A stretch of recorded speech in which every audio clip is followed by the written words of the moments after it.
magandang araw po sa inyo lahat. Welcome po sa Makapili TV. So, sa ngayon po, marami po natutuwa ngayon kay Chis Escudero sa tuwing siya ay nagkakaroon ng press conference. Dahil, kumbaga dito nababara niya yung mainstream media sa mga tanong na, alam niyo tanong na may bias talaga. So, ito nasasagot naman ni Chis Escudero na maayos yung mga mainstream media kahit na ito alam niyang pumapanig doon sa mga pro-impeachment. Kaya ito si Banat Bay, maganda rin yung mga napansin niyang punto doon sa mga sinasabi ni Chis Escudero. So ito panoorin po natin. Kaya nakakatuwa itong nangyari sa mga press briefing ni Chis. Kasi naglalabasan ng chismis dito. Anong chismis? Kesyo binayaran daw si Chis, kaya kesyo takot daw si Chis kay VP Sara Duterte. Yung mga ganyang eksena, sa totoo lang, ang ganda ng paliwanag ni Chis Escudero dito. Pakinggan ninyo ha. Game. Update saan? Update sa summons and orders lang po. Officially, wala pa kaming natatanggap. Kaugnay ng mga order na binigay namin, puro social media lamang ng mga sagot ang nababasa ko. Pero officially... Ayan, katulad niyan, di ba? Halimbawa, yung mga congressman, ito yung yung nagtipon-tipon tong prosecution, kesa nasagutin ang Senado, kesa na mag-file sa Supreme Court ng petition against do sa remand ng Senado. Anong ginawa nila? Humarap sa social media. Humarap sa media. May kulang ka ba, Natbay? Ando nagpamisa at ang kinuwang magmimisa ay yung gumagamit dati ng pinagbabawal na pulburon. So, imbis na unahin yung legal remedy, ang ginawa, tumakbo sa social media, doon nag-iiyak. Sagot ng kung ano-ano. Nakalimutan ata nila, nag-convene na ang court. When you say nag-convene na ang court, dapat simula na yung trial nga. 'Di ba? So ibig sabihin, ikaw hindi ka na congressman. Prosecutor ka na. Parte ka na ng prosecution. So ibig sabihin, you are part of the court now. So everything na i-discuss mo should be discussed in the court, not in social media. As a matter of fact, meron yang ganyan, 'di ba? Na batas. Hindi pa pwede mga abogado nagsasalita sa media, dadaldal ng kung ano-ano.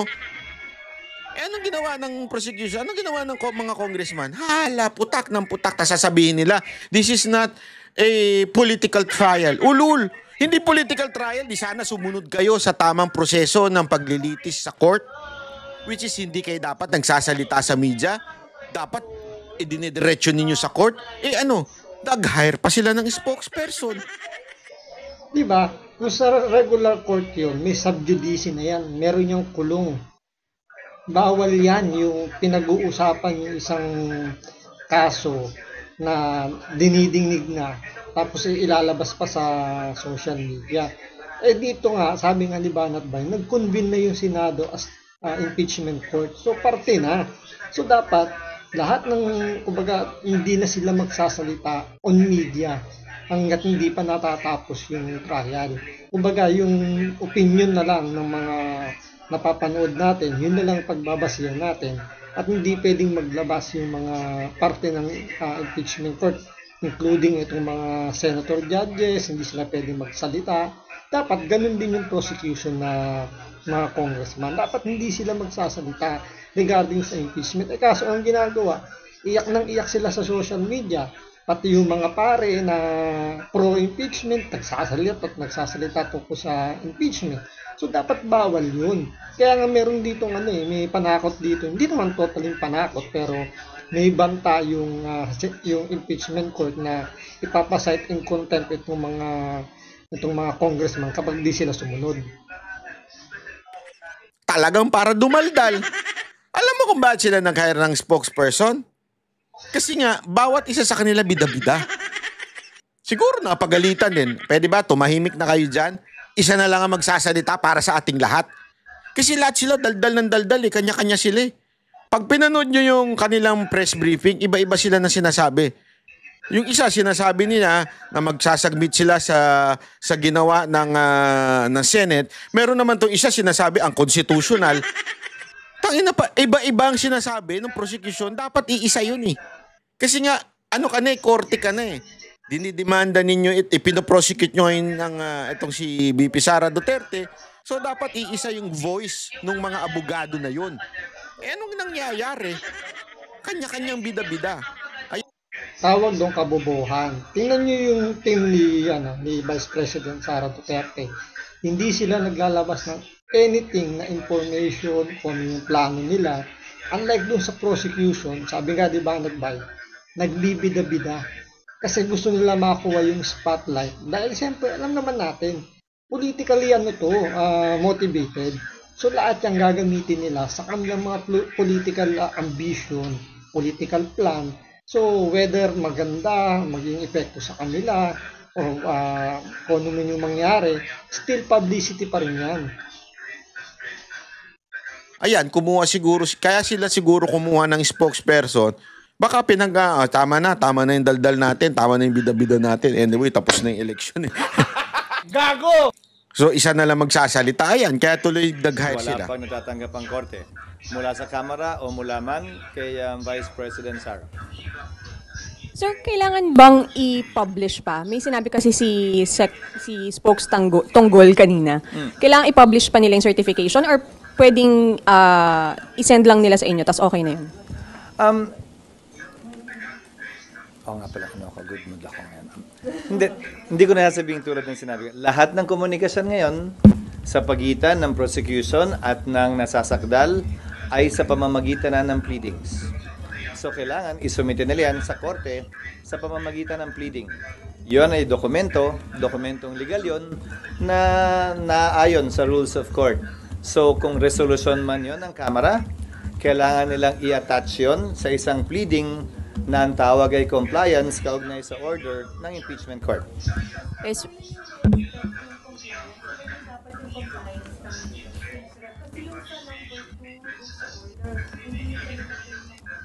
Totoo naman yun at parang hindi naman namin alam yun. Kaya nga nakalagay doon, di ba? Compliance kaugnay sa pagsunod sa 1-year ban.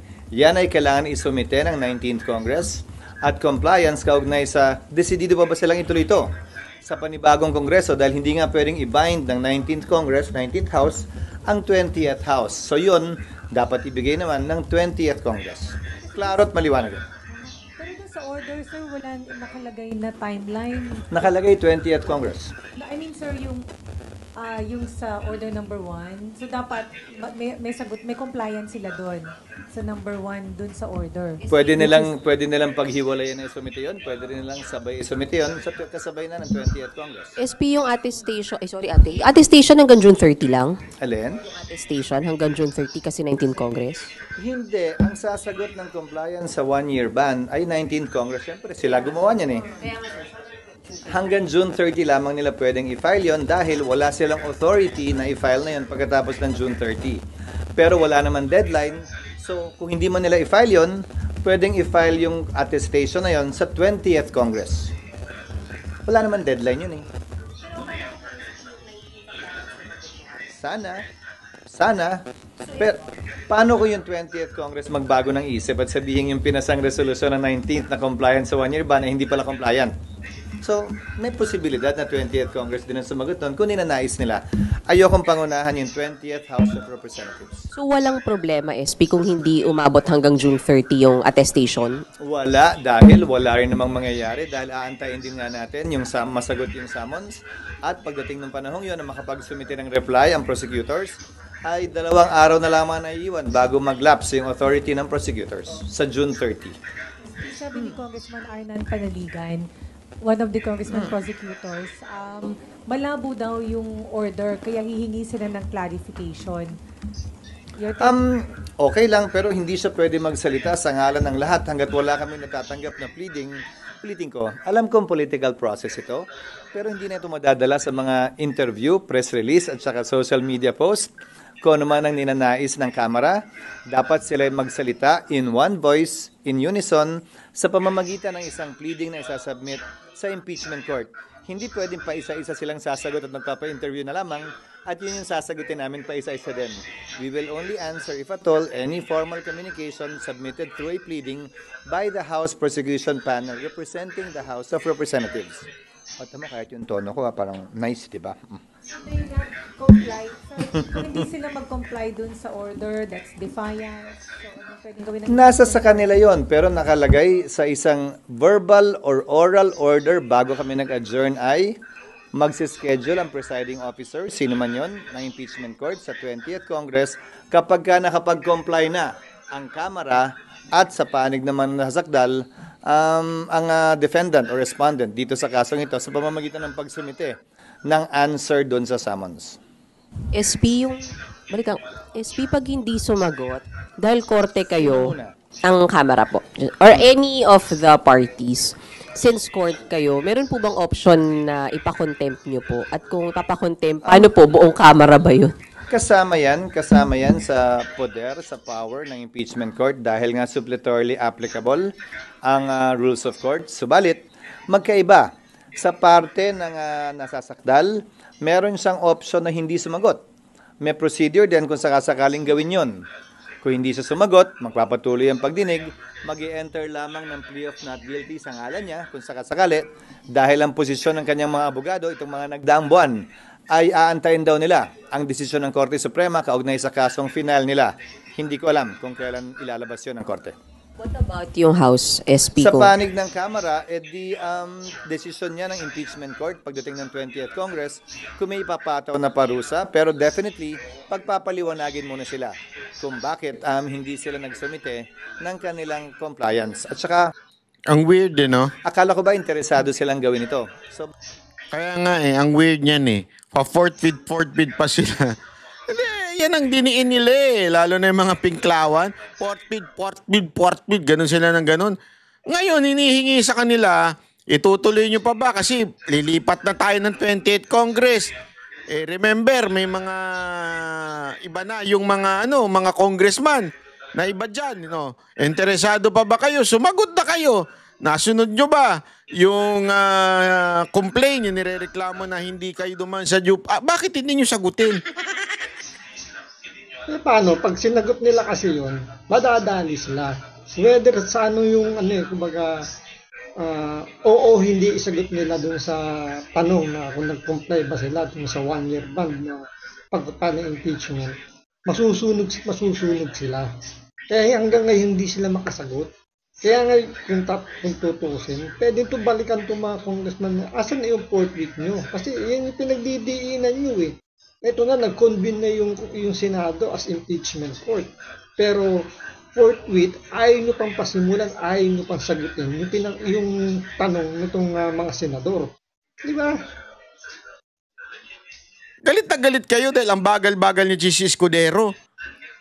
Tapos ngayon, mag-iisang linggo na mahigit mula nung nangyari yun, hindi kayo sumasagot. Ano ba talaga? bakit hindi sila mag-comply? Kumbaga, papasa sa kamay nila kung bakit hindi ito matutuloy kung hindi sila mag-comply. Walang kaya, hindi kayo mag-resume hanggang walang compliance dito sa order. Yon ang oral order na binigay sa impeachment court in open court bago kami nag-adjourn. Pero siyempre, ulitin ko desisyon yan ng 20th Congress, 20th Senate. Ang posibleng magbago yung desisyon, posibleng pareho pa rin yung desisyon. Again, hindi namin pwedeng i-bind yung 20th Congress Senate kaugnay sa mga pagpapasyang ito. Sir, so kailangan pa bang humarap ni VP Sara? Ayon sa aming rules, oo. Pero may karapatan siyang hindi humarap. Kung ayaw niya, magpapatuloy yung pagdinay kahit hindi siya humarap. SP, so hindi kayo magre-resume ng impeachment court if hindi ma-comply yung 1 and 2 sa pag-remand?